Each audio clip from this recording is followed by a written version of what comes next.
Bonjour. Aujourd'hui, notre invité est Ahmet İnsel, un économiste, politologue, journaliste et éditeur turc de premier plan, reconnu pour ses analyses critiques sur la politique turque contemporaine et son engagement courageux en faveur de la reconnaissance du génocide arménien. Ses prises de position lui ont valu une reconnaissance internationale, mais l'ont également contraint à vivre en France, loin de son pays natal. Issu d'une famille turque kémaliste et musulmane, Ahmet İnsel a grandi dans le quartier cosmopolite de Kurtuluş à Istanbul. Il a poursuivi ses études supérieures en France, où il a obtenu un doctorat en économie de l'université Paris-1 Panthéon-Sorbonne. Sa carrière universitaire s'est déroulée entre les deux pays. Il a été maître de conférences, puis vice-président de l'université Paris-1 et professeur à l'université de Galatasaray à Istanbul. Parallèlement à ses activités académiques, Ahmet İnsel a cofondé la prestigieuse maison d'édition İliştim, qui a notamment publié les œuvres du lauréat du prix Nobel de littérature, Orhan Pamuk. Bonjour, Monsieur İnsel, merci d'avoir accepté notre invitation. Merci d'organiser cette rencontre. Avant de vous poser ma toute première question, je dois avouer qu'en 14 ans de carrière, vous êtes le premier Turc que j'interviewe. En Turquie, depuis 100 ans, il y a une propagande anti-arménienne et dès la crèche, on apprend aux élèves que les Arméniens sont des ennemis. Aussi, le mot arménien est utilisé comme une injure. Alors, dans telle situation, comment vous avez réalisé que l'Empire ottoman, le prédécesseur de la Turquie d'aujourd'hui, a commis le génocide des Arméniens? D'abord, quand j'étais enfant, dans mon enfance, la question arménienne n'existait pas. Le terme arménien était pour nous, c'est des amis, des voisins que nous partagions dans le quartier très cosmopolite de Kurtuluş. Mais j'avoue que quand j'étais enfant, moi je suis né en 1955, et quand j'étais enfant, le terme arménien n'était pas utilisé dans un sens péjoratif négatif dans notre entourage. Ce n'était pas très possible parce que nos voisins étaient arméniens, des amis très proches de mes parents étaient arméniens, comme grecs ou juifs d'ailleurs. C'était un quartier très mélangé. La question de génocide des Arméniens, comme vous rappelez, dans les années 60, n'était pas encore très discutée, non plus au niveau international. Et la première, évidemment, rencontre pour moi du problème arménien, de l'existence du problème arménien, c'est le début des années 70. Plusieurs facteurs se sont ajoutés dans cette prise de conscience.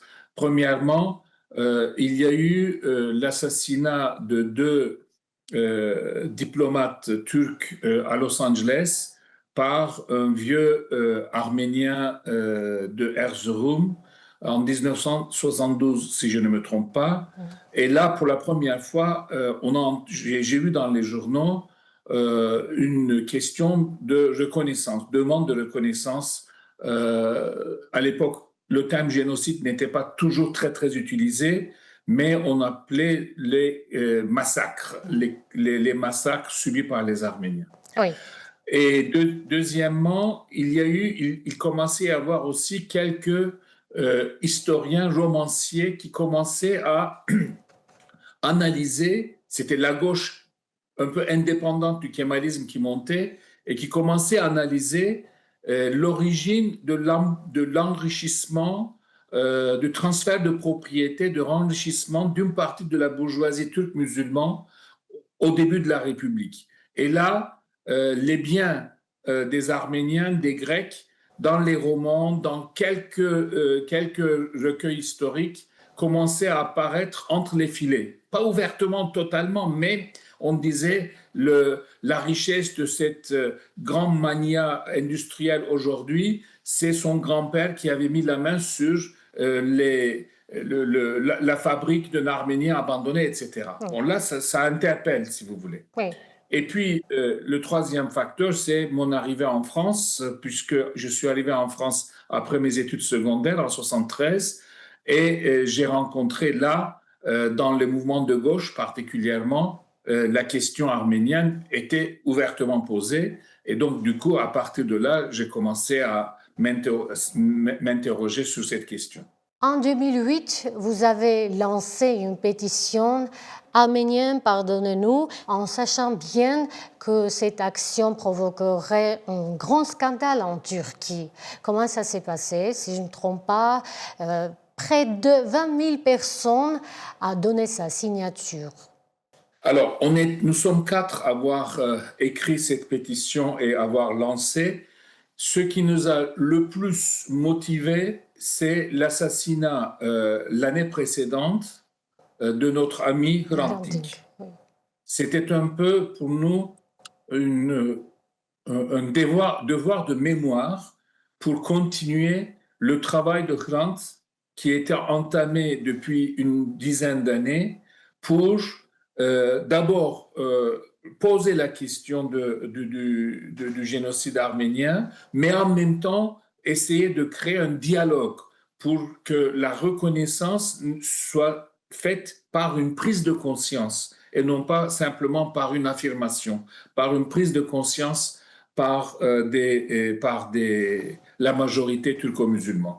Auparavant, à partir des années 90, il y a eu des travaux qui ont commencé à analyser, des historiens, des jeunes historiens ont commencé à analyser le massacre des Arméniens à travers de plus en plus le concept de génocide.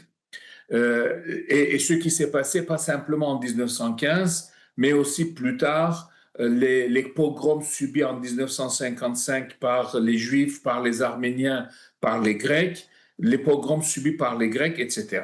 Donc, du coup, on était dans cette période-là dans une vraie confrontation avec l'histoire des 100 derniers de la République de Turquie, pas simplement le génocide des Arméniens, mais aussi les massacres, les pogroms subis par les minorités ou par la gauche après le coup d'État de 1980.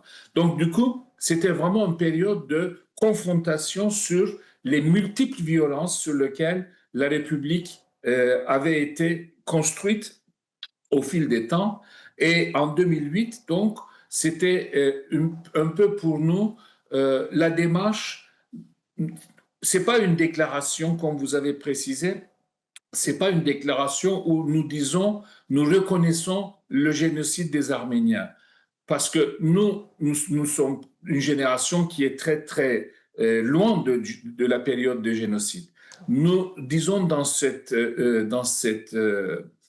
pétition ouverte à un public large, il y a eu 30 000 signataires, 32 000 signataires au total, nous demandons pardon aux Arméniens de n'avoir pas pu garder, de délivrer, déchiffrer cette histoire, cette mémoire des massacres subis à l'époque et qui ont continué durant toute la période de la République avec plus ou moins d'intention. Donc, c'est une demande de pardon pour la mémoire, pour n'avoir pas pu poser cette question et d'avoir pas pu empêcher non plus la poursuite de ces ségrégations par la suite.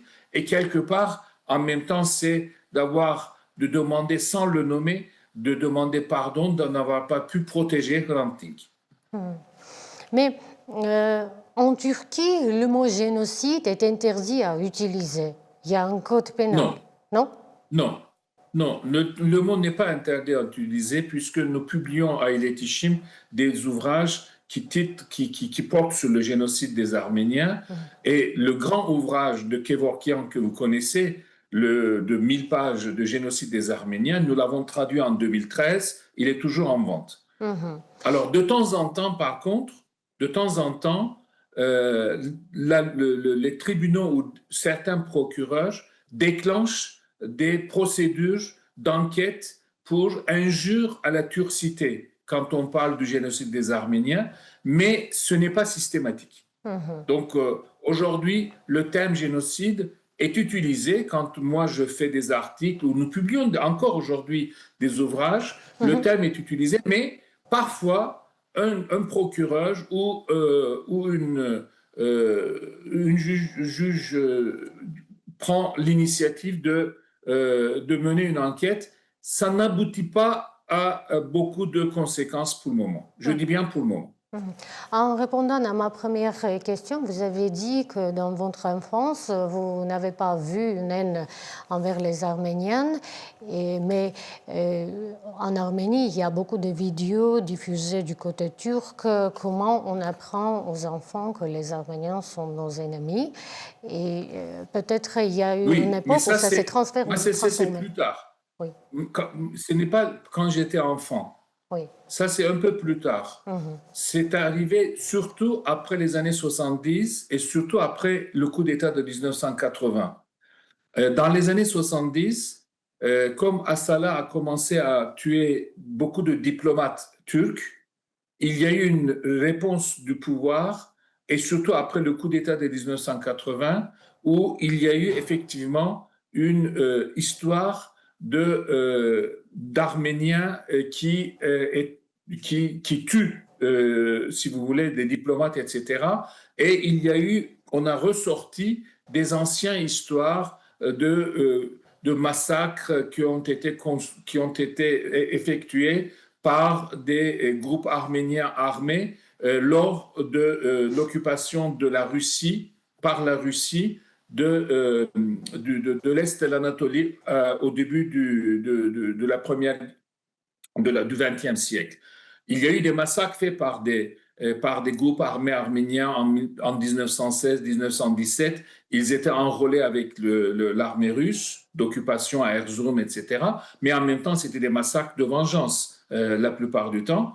Et ces histoires-là sont sorties beaucoup plus tard, un peu comme réaction aux assassinats de Asala. Après la guerre de 2020, comment Erdogan peut-il se présenter en faiseur de paix alors qu'il a directement soutenu l'agression de l'Azerbaïdjan, comme vous le savez? Et cette posture n'est-elle pas simplement la continuation de la politique de déni du génocide par d'autres moyens? Alors, en Turquie, depuis une vingtaine d'années, une trentaine d'années, avant ça n'existe pas, il y a un slogan officiel qui décrit l'Azerbaïdjan et la Turquie comme deux États, un seul peuple. Vous voyez, ça c'est le nationalisme turc. Oui. Deux États, mais un seul peuple. Alors que le peuple d'Azerbaïdjan et le peuple de la Turquie sont des peuples qui ont des affinités linguistiques, si vous voulez, mais qui ont des histoires très différentes. Donc, il y a en Turquie le soutien à l'Azerbaïdjan est devenu, à partir des années 80, il faut le bien dire, à partir des années 80, mais surtout après la chute de l'Union soviétique, parce qu'auparavant, les rapports entre l'Azerbaïdjan et la Turquie n'existaient pas du temps de l'Union soviétique. Après 1990, et surtout après l'occupation de Karabakh par les forces arméniennes, c'est-à-dire la Turquie a tout de suite rompu les relations diplomatiques avec l'Arménie, comme vous savez. Depuis cette date-là, il n'y a pas de relations diplomatiques entre l'Arménie et la Turquie. Et la Turquie est devenue le premier soutien de l'Azerbaïdjan. Alors, effectivement, il y a dans cette alliance, dans ce soutien avec l'Azerbaïdjan, il y a toute l'historique du passé du nationalisme turc. Mais il y a un deuxième facteur qu'il ne faut pas oublier. Pour Tayyip Erdogan, à côté du nationalisme turc, il y a aussi des intérêts matériels parce que l'Azerbaïdjan est un des premiers investisseurs en Turquie et le pétrole d'Azerbaïdjan est très important pour la Turquie. Le pétrole d'Azerbaïdjan passe par la Géorgie, ne passe pas par l'Arménie, passe par la Géorgie, arrive en Turquie et la Turquie permet à l'Azerbaïdjan de livrer du pétrole en Arménie, malgré que la Turquie condamne définitivement l'Israël sur la question du Gaza. Donc là, vous voyez que c'est c'est pas la question du génocide là qui compte, c'est beaucoup plus une relation de pouvoir et d'intérêt. Alors, dans ce cas-là, l'Arménie a-t-elle, selon vous, la moindre marge de manœuvre face à cette alliance Ankara-Bakou? Oui, oui, il y a une certaine marge de manœuvre, je crois, parce que pour la Turquie, l'Arménie n'est pas un sujet très important. Économiquement parlant, ce n'est pas un pays qui représente un marché très important. Euh, Militairement parlant, c'est pas une menace. Oui. Et de plus en plus isolé. Donc, du coup, c'est un pays qui reste très enclavé entre Géorgie, la Russie, etc. Oui. Mais il y a aussi un facteur qui joue, c'est que le fait qu'il n'y ait pas de relations diplomatiques et de relations économiques entre les deux pays fait que les régions qui sont du côté de la frontière arménienne sont aussi enclavées. Ils ne sont pas en relation naturelle avec leur hinterland, l'autre côté, comme ça peut être avec la Géorgie, avec l'Irak, avec la Syrie. Donc, de ce point de vue-là, il y a un intérêt local. Mais pour l'Arménie, effectivement, je ne peux pas parler à la place du gouvernement arménien, mais la seule chose que je peux dire, c'est qu'en 1914, quand la Turquie a reconnu l'Arménie après son indépendance, mais a immédiatement arrêté la reconnaissance diplomatique de l'Arménie après l'occupation de Haut-Karabakh. Le seul argument politique à l'époque pour cette suppression de relations diplomatiques, c'était l'occupation de Haut-Karabakh. Oui. Donc, du côté de la Turquie, objectivement, comme l'occupation de Haut-Karabakh est terminée, de fait, la Turquie n'a pas de raison de bloquer ses frontières avec l'Arménie. Il n'y a aucune raison. Et je pense que pour l'Arménie, il y a un intérêt à jouer la carte turque si l'Azerbaïdjan permet, parce que nous avons connu en 2009 une période de tentative, vous vous rappelez, oui. Les relations entre l'Arménie et la Turquie, il y a eu des échanges, même on a commencé à avoir des premiers textes à voter au Parlement. Une des raisons, je ne dis pas la seule, mais une des raisons pour laquelle, du côté de la Turquie, le processus a échoué, c'est l'intervention d'Azerbaïdjan auprès de la Turquie. Oui. Et on voit que ces derniers temps, il y a des visites, surtout du côté des Arméniens, et le geste symbolique du Premier ministre arménien Nikol Pachinian envers Recep Tayyip Erdogan ont suscité beaucoup de réactions dans la société arménienne. Participation à son investiture à Ankara, visite de travail en Turquie, rencontre à New York. Malgré ces gestes de Pachinian, rien ne bouge côté turc, on le voit. Et quel est le véritable obstacle à la normalisation d'aujourd'hui? L'influence d'Azerbaïdjan sur la Turquie. C'est le principal obstacle. Et maintenant, l'Arménie dit que, plutôt le Premier ministre arménien Nikol Pachinian dit qu'on est prêt à signer le traité de paix. Et la paix est arrivée, alors on annonce partout. Alors, il faut probablement que l'Azerbaïdjan, personnellement, je connais, je ne suis pas en Turquie, donc oui. J'ai une impression de loin, mais j'ai l'impression que malheureusement, là, c'est l'Azerbaïdjan qui contrôle la situation et les relations entre la Turquie et l'Arménie ne peuvent se développer que si l'Azerbaïdjan ne fait pas de pression négative sur la Turquie. Il y a une chose sur laquelle il faut voir, c'est que l'Azerbaïdjan a un jeu d'influence lié essentiellement sur sa richesse pétrolière, sur ses capacités financières et sa richesse pétrolière. Et dans la situation actuelle où la Turquie est obligée de ne pas acheter le gaz à l'Iran, de ne pas acheter le pétrole en Russie, etc., l'Azerbaïdjan, du coup, a une position de force, d'influence sur la Turquie. N'oublions pas que la Turquie est un pays économiquement grand, etc., etc., mais c'est un pays très, très, très, très pauvre en énergie. La Turquie importe la quasi-totalité de son pétrole et de son gaz. Et donc, du coup, l'Azerbaïdjan joue là-dessus.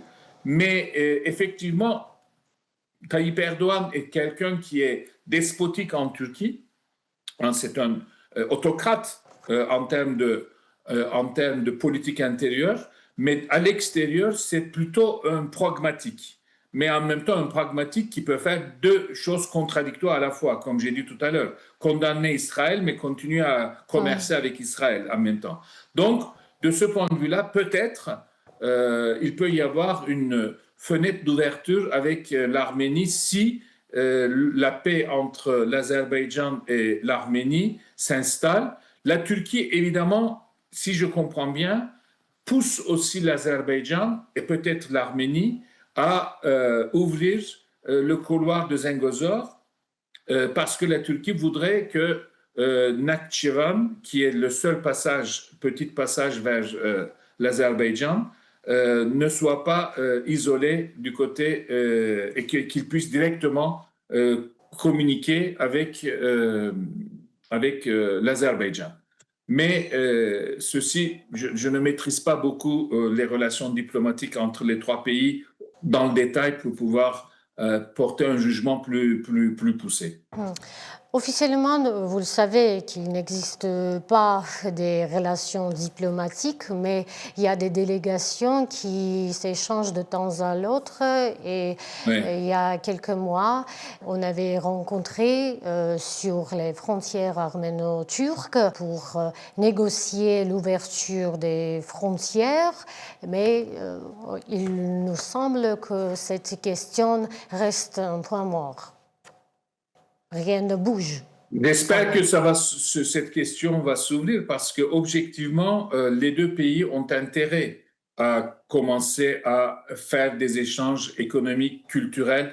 Nous, en Turquie, avec la Fondation Hrant Dink, on essaye de maintenir les échanges culturels entre l'Arménie et la Turquie en faisant c'est devenu plus difficile maintenant, mais il y a quelques années, c'était plus facile de faire des camps d'été mixtes des jeunes arméniens et des jeunes de Turquie.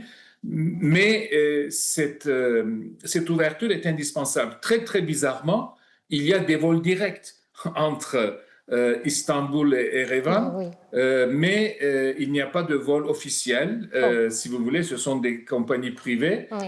Mais il y avait pendant la grande crise des années 2008-2010, il y a eu énormément à peu près 20-30 000 Arméniens d'Arménie qui sont venus travailler en Turquie. À un moment donné, on avait vraiment l'espoir que ces relations allaient un peu améliorer les relations diplomatiques. Mais comme je vous dis, en 2009, malheureusement, l'espoir qu'on portait pour l'ouverture des relations diplomatiques a échoué. Donc, du coup, moi, je suis toujours très méfiant maintenant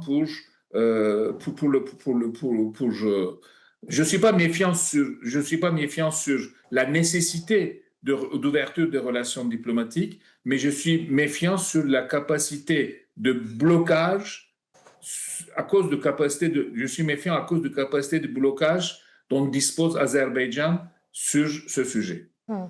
Mais qu'en pensez-vous? Est-ce que la société civile turque est prête à un dialogue ouvert avec les Arméniens, étant donné que l'État turc toujours nie le génocide des Arméniens? Est-ce qu'on pourra faire une amitié? Je vais vous dire franchement les choses. C'est pas que l'État turc qui nie simplement le génocide des Arméniens, mais à peu près 80% des citoyens de la Turquie nient le génocide des Arméniens. Oui. Alors, donc, comment imaginez-vous cette amitié turc. entre les deux nations, les deux pays? Je ne sais pas. Je pense que à un moment donné, tout en continuant comme nous faisons en Turquie, comme on fait ailleurs, tout en continuant à analyser, à faire le travail de mémoire, de rappel, etc., tout en continuant à faire ce travail, je pense qu'il faut parallèlement faire en sorte que l'absence de reconnaissance du génocide des Arméniens par l'État turc et par la majorité de la population turque soit le frein unique pour l'ouverture des relations entre les deux pays, parce que je ne pense pas que la Turquie est prête, la société turque est prête à reconnaître le génocide des Arméniens, et ça peut durer encore un siècle de blocage s'il n'y a pas une possibilité de contourner cette situation. Moi, je pense plutôt que l'ouverture des relations entre la société arménienne et la société de la Turquie facilitera le débat et va augmenter le nombre de personnes en Turquie qui se poseront des questions sur le génocide. Mais pour l'instant, alors ce processus est une illusion, oui? Oui. Vous liez fortement la démocratisation de la Turquie, un sujet au cœur de votre ouvrage, La Nouvelle Turquie d'Erdogan, à la reconnaissance du génocide arménien. Pourriez-vous expliquer en détail ce lien? Ce n'est pas que le génocide des Arméniens. C'est, comme je vous ai dit tout à l'heure, c'est la confrontation de la mémoire de la société turque sur toutes ces violences qui ont été effectuées depuis un siècle en Turquie. Les violences qui marquent.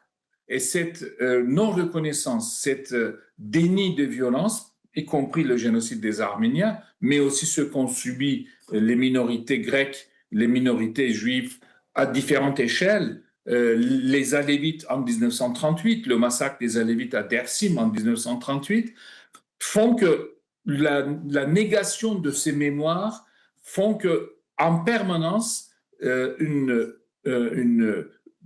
surgissement de violence est toujours potentiellement présent dans l'imaginaire de la société turque.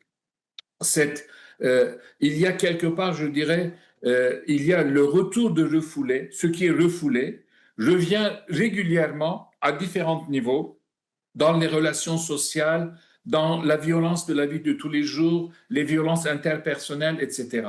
Donc, la démocratisation, c'est la liberté d'expression. La démocratisation, c'est la liberté de conscience. La liberté d'expression permet, comme nous avons connu un peu dans les années 2000 en Turquie, où on a pu commencer à poser, à discuter, à expliquer, à publier, à organiser le 24 avril des cérémonies publiques à Taksim, à Istanbul, la commémoration du génocide publiquement. Quelques années, on a pu le faire à Istanbul le 24 avril. Ceci permettra la liberté d'expression, la liberté de conscience, la liberté de publication et tout ça sont fondamentales à la démocratie. C'est le seul arme que nous disposons pour informer, pour discuter, pour faire prendre conscience de ce qui s'est passé. Le lien entre la démocratie et la reconnaissance des génocides des Arméniens est bien cela. Alors, je ne dis pas qu'automatiquement, on va aboutir à la reconnaissance du génocide des Arméniens. Je ne suis pas très optimiste sur le résultat, en tout cas sur mon espérance de vie. Mais il n'y a pas d'autre moyen. Merci beaucoup. Et pour clore notre interview, votre mot à l'audience arménienne, alors vous dites que vous êtes un Turc qui reconnaît le génocide arménien et mène son combat pour la reconnaissance mondiale du génocide des Arméniens. Alors, je reconnais le génocide des Arméniens et j'ai participé à toutes les manifestations de commémoration qui ont été organisées à partir de 2009 jusqu'en 2015-2016 en Turquie pour le 24 avril. C'était les premières fois publiquement. Il y a eu quelques tentatives auparavant faites par l'Association des droits de l'homme, mais publiquement, c'était la première fois. Depuis, malheureusement, on ne peut pas organiser. Il faut aussi préciser qu'on a reculé sur ce que nous avons gagné dans les années 2000. Mais ce qui est le plus important, je crois, c'est de ne pas réduire vraiment la relation entre la Turquie et l'Arménie simplement, et la relation entre la société de la Turquie et la société d'Arménie, simplement à cette reconnaissance du génocide arménien. C'est un sujet important, Je suis tout à fait favorable pour la reconnaissance du génocide des Arméniens par la société turque d'abord, avant même l'État de la Turquie. Et par contre, je ne suis pas très optimiste pour que ce puisse arriver dans un horizon prévisible. Mais cela ne signifie pas que nous avons un travail commun à faire pour créer le dialogue. C'est ce dialogue qui nous permettra peut-être de surmonter les obstacles devant cette reconnaissance et cette négation. Notre maison d'édition publie, et notamment, je suis un des initiateurs de la traduction de l'ouvrage de Kevorkian en Turquie, un génocide des Arméniens. Nous avons publié les ouvrages de Taner Akçam et d'autres ouvrages sur les pogroms, etc. Donc, évidemment, je reconnais cet génocide, mais en même temps, j'avoue que porter un espoir pour obtenir très rapidement, à l'horizon visible, la reconnaissance du génocide par l'État turc, si on réduit toute la politique de la relation arméno-turque à cette question-là, nous ne pouvons pas avancer. Donc, je souhaite beaucoup de courage à vos auditeurs, à nos voisins arméniens, et je salue encore une fois la mémoire de mon ami Hrant Dink, qui a joué beaucoup dans le travail de reconnaissance, mais en même temps de dialogue entre nos deux sociétés. Merci beaucoup de nous avoir accordé votre temps. Merci de m'avoir invité. Notre invité était Ahmet Ensel.